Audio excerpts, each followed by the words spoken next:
My name is Selcia, and I've been with Swift in the trailer shop for almost 2 years now. I actually started welding school at AAI. I wanted to get into the mechanical part, trailers, maybe trucks one day, maybe body work.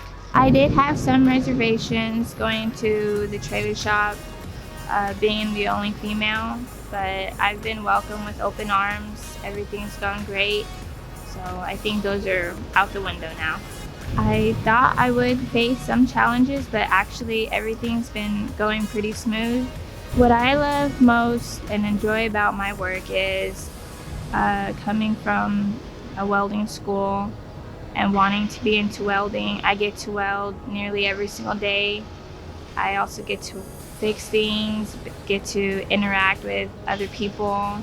It's really nice. I enjoy coming to work every single day. Everyone's always has a good attitude, good energy. My favorite thing about working with Swift, everything and everyone just really feels like a teamwork, family oriented, and everyone seems to be always in a good mood.